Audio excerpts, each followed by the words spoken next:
Welcome to MerKaBa Mastery, Ancient Egyptian Secrets to Manifest Your Dreams.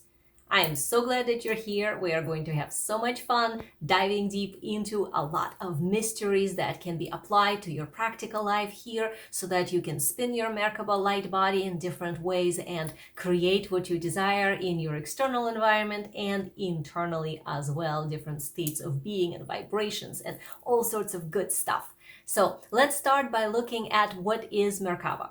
MerKaBa is a light body. It is essentially an energy field. It extends beyond this dimension into many different dimensions. And we will be playing with the multidimensionality of MerKaBa in addition to just activating it within or around your own body. Okay? So what does MerKaBa allow you to do? First of all, it allows you to exist in the third dimension as form, and it allows you to regenerate that form so that you are able to recharge and heal yourself. It aligns to your health blueprint. It is essentially what contains your health blueprint. It is something that gives your body a correct message as to what needs to be done in order to repair itself. And it continuously can align you to the higher and more harmonious way for your body to exist. Another thing that it allows you to do is, of course, elevating you to higher states of consciousness. What that means is you can ascend yourself. Ascension does not mean necessarily always like how people say, like, oh, you just turn into light or something and you cease to exist here. That's one type of ascension. But ascension is pretty much going further up in frequency, ascending. So correct way of looking at ascension could be to think of yourself embodying higher and faster vibrations and expanding your range to multidimensional range. The more you do that, the more you essentially ascend into higher dimensions because your system is able to hold within itself that identity point in higher dimensions. You essentially move your identity point from 3D into 5D or 6D or 7D and so on. That is ascension that is easily available to anyone who activates their MerKaBa correctly. Another thing that it allows you is to gain access to knowledge so that you can have instant clarity on demand. You know how sometimes you know things and you don't know how you know them? And something happens and you're like, whoop, I just got this magical thing downloaded. Oh, I wish that I could do this anytime I wanted to instead of whenever it drops in. Well, if you have your MerKaBa active and you consciously connected to that and you know what to do, you can. You literally can download information anytime.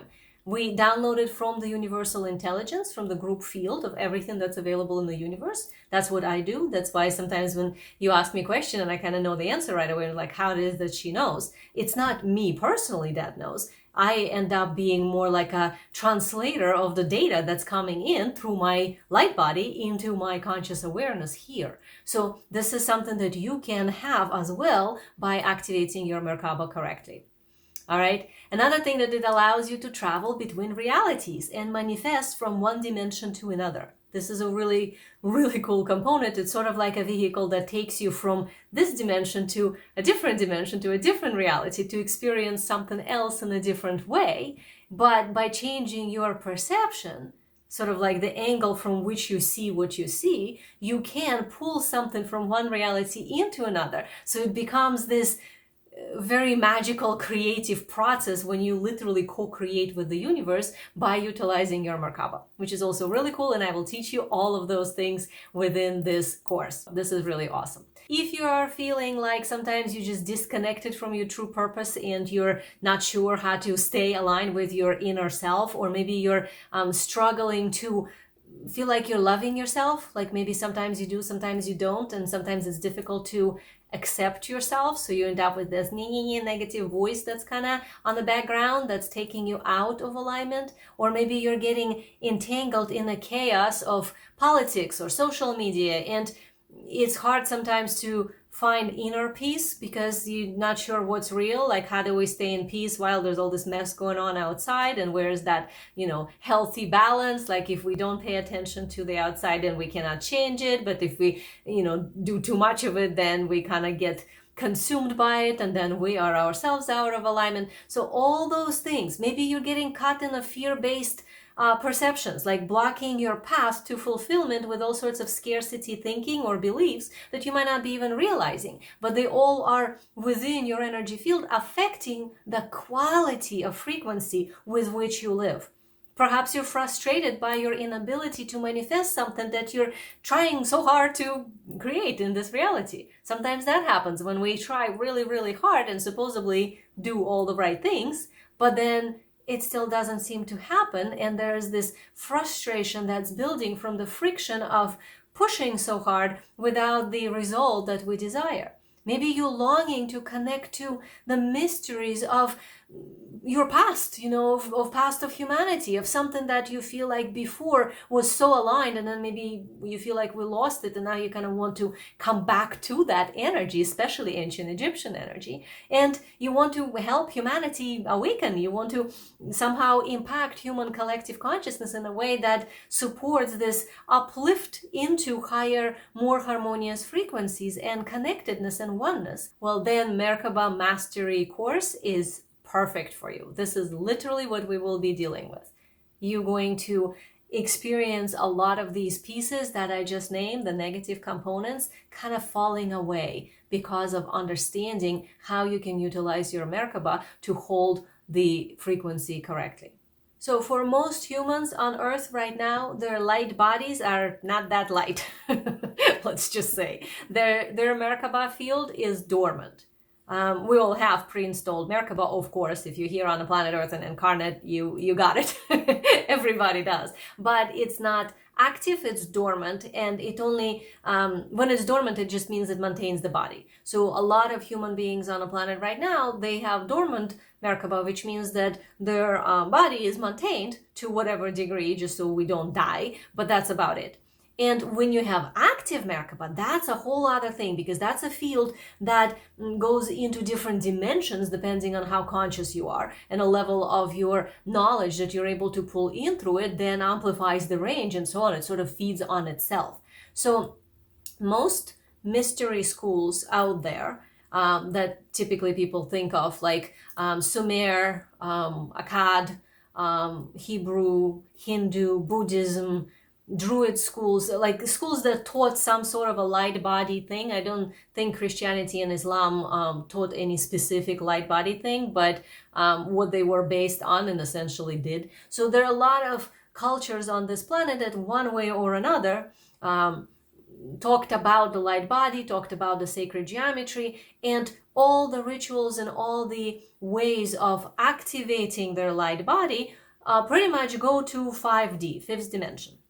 And we here are going to be focusing on the Egyptian tradition. This is the tradition I come from. This is tradition I'm very intimately aware of and know a lot of things in. And this is, if you're watching this, you're probably connected to ancient Egypt one way or another, or have some past life connection to it where a lot of your wisdom comes from, because nothing is an accident. If you're here, that means you have some connection like that. So Egyptian tradition for MerKaBa is a little different. It's actually one of the root traditions within this cycle, and it's range-wise 5D, but it also goes into 6D, 7D, 8D, and there's further teachings. In this course, we will look at 5th dimensional, 6th, 7th, and 8th. So I'm going to give you a very different range dimensionally of understanding your MerKaBa than traditionally. Most people think of MerKaBa as something that comes from Hebrew or from Kabbalah. Actually, originally in this cycle, so from 10,800 BC, the anchor point for understanding of sacred geometry and light body was in Sumer, Mesopotamia. Then it was sort of transferred to Akkad and kind of remained there, not so much in Babylon.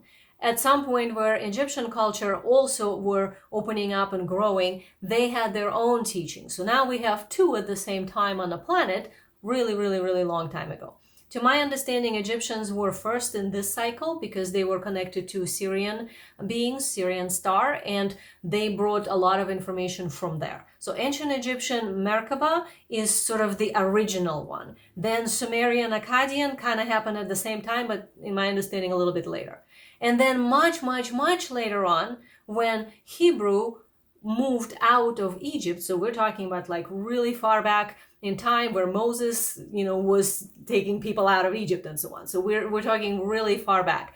A lot of the teaching that he brought in and what then created understanding of MerKaBa within the Jewish culture now, and originally Hebrew or Hibiru as Egyptians called them, that came from the ancient teachings that were actually Egyptian. So in a sense, anything in Kabbalah is sort of extrapolation on the original Egyptian history. And then from there, of course, different cultures were, interested and taught one version of that or another.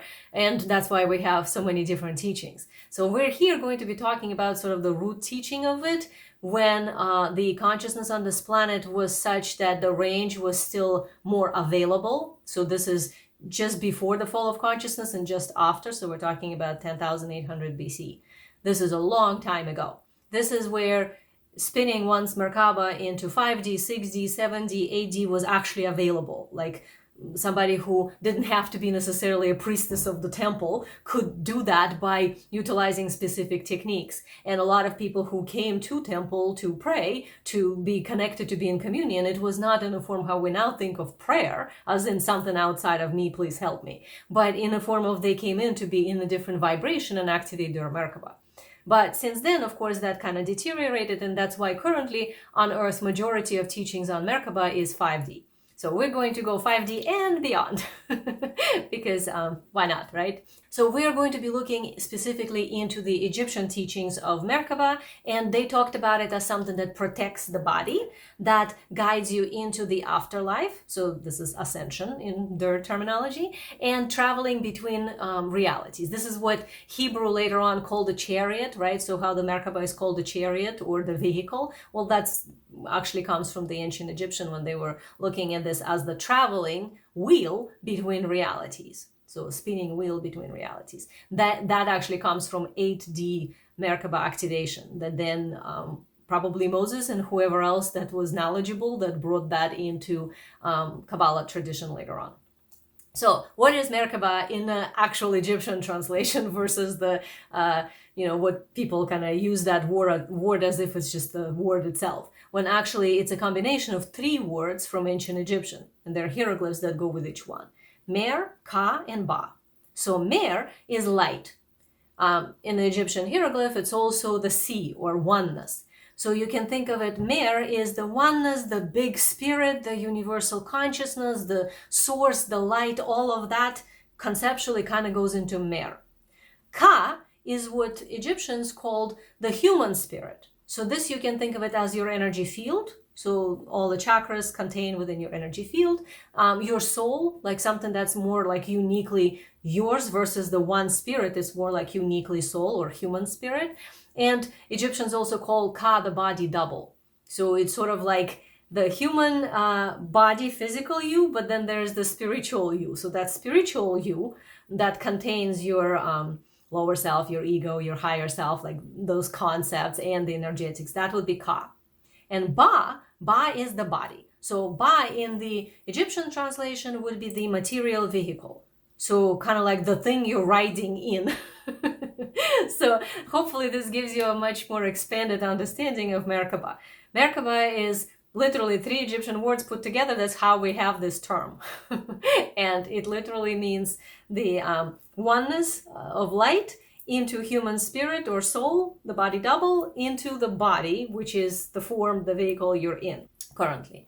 If you look at the MerKaBa as what the field actually looks like, it's a sacred geometry, so it's a geometric structure that contains all geometric structures. But from the bigger standpoint, it looks like 2 tetrahedrons interlocking, so they nestled within one another, and it's called star tetrahedron.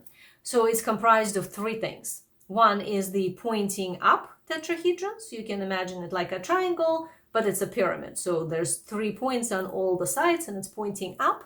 That one is electric. A lot of times it's mistranslated as male, when actually it doesn't have to be necessarily male, like it has nothing to do with sex, but it's a frequency-wise electric. It's a charge that's directional.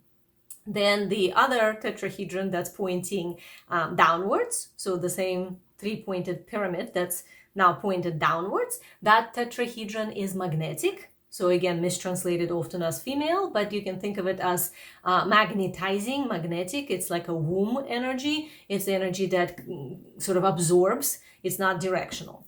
And the third component is the vertical tube. That is literally like a tube. That is this, so whatever is your thumb and your pointy finger put together, whatever that circle is for your body size, that is about the width of your light body tube. That tube goes to the top apex and to the bottom apex. So you can think of it as like a big straight line that goes through your body, okay?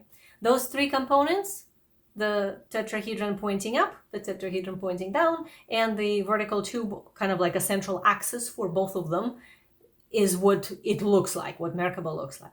There are three states of movement. It doesn't necessarily have one going one way, another going another way. Like there are many different teachings, and it could be done, and it has different applications if we're using it for manifestation. But here we're going to be talking about the Egyptian traditional sort of way. They always talked of three states. One is where everything moves clockwise, so both tetrahedrons move clockwise. Another one when everything moves counterclockwise, both move the other way. And the third one is standing still. So from our perspective, standing still is not a moving state, but from Egyptian perspective, standing still was the absence of movement. So it's still a movement state, just zero, if you can think of that. So that's the activity that's going on within that field. It does not rotate sort of in any kind of angle. It's always perfectly perpendicular to the central axis, okay? The vertical tube is like a laser line. So if you can imagine somebody shining a laser at the top of your head and envision that line, let's say it could be expanded to this size, to about, inch something. So kind of a larger beam. And you're just standing. You can imagine how that would go through your skull, right? Through your neck, probably somewhere match where the curve of your spine is at your neck. Then it's going to go straight through where your heart is, your lungs are, but your spine actually going to curve out a little bit because spine has a curve. Tube does not. Then it's going to go down to your waist area, so the middle back, lower back. That territory, the curve of your lower back, it again goes in a little bit. So it's again going to intersect with the vertical tube, the laser beam. And then your coccyx kind of sticks out again, but the tube continues down. So that gives you a little bit of a visual. It comes out about 3 inches above your head and about 3 inches beyond your feet. Top tetrahedron rests at the top of the vertical tube. So you can imagine that 3 inches above your head or so, that would be where the top part of the tetrahedron is. It could be a little bit more depending on your size. Like for some very tall people, I've seen 5 inches, but majority, let's just say 3.5. And the lower, so the foundational, the bottom of that tetrahedron will be at your knees. Not necessarily lower, pretty much at the level of your knees. The other side, the tetrahedron that's pointing downwards, the tip part of that will be resting at the bottom end of your tube. So if that tube extends 3 inches, maybe a little bit more further than your feet, that would be the bottom end or the tip of that tetrahedron. And when it comes up, the upper plane of it, so sort of the foundation of that pyramid, would be at the area of your chest. So for women, it's like the bra line. You can envision that's where that plane would be, okay? MerKaBa is a light vehicle for space-time interdimensional travel, which is really awesome. And once activated, the energy field emanates out in this saucer shape. And the field is actually rather wide, like 55 feet or so. I've seen it actually bigger dimensionally when you go beyond 5D. It can become bigger, but at 5D, so the first activation of that, we're looking at 55 feet in diameter. So what is the saucer shape? So I'm going to show you from the side. You can imagine sort of like a bubble, and then at the middle of the bubble, it expands. So if this was a planet, you will have sort of a central axis in the bubble, and then perpendicular to the central axis where the equator is would be this big field. And it kind of tapers out from the bubble part of the planet out into it. Everything has that shape. Our planet Earth has that shape, our sun has that shape, our entire solar system has that shape, because everything has MerKaBa. So if it's active, it's going to have that kind of a field around. And within it is contained the star tetrahedron. So the bubble is sort of the field that contains the star tetrahedron, and the disk part that extends from that, that's the field that is generated by rotation, and that's the field that becomes like 55 feet or more, depending on dimension you're in. So this energy field takes your consciousness directly to different dimensions, depending on the size of the field and the speed of vibration, and the location in your system from which we're activating it, which I will teach you. So imagine a life where you can embrace this worthiness, this energy of, you're in alignment with your purpose at all times. It feels awesome. You know what you're doing. You're experiencing this profound state of self-love and love for everything, and unshakable self-acceptance. Like, yes, I know who I am and I love myself. And, there is a depth to that that's not mental anymore. And you break free from distractions of life, and you're able to maintain the clarity, even though you're still involved, of course, in the world and doing something here. And it feels like you can effortlessly regenerate your body. You can manifest whatever it is that you envision, because you know exactly how to stay connected to your intention and utilize your energy field to do so. And you're anchored in this ancient wisdom, and you know exactly what to do and how to navigate that. There are some pretty simple techniques, once you learn how to do them, that can maintain your energy field at that place all the time. All of the stuff I just said, that's possible if your MerKaBa is activated and you're masterful in navigating it, which is what MerKaBa Mastery course is all about. So I will see you on the inside. Enjoy.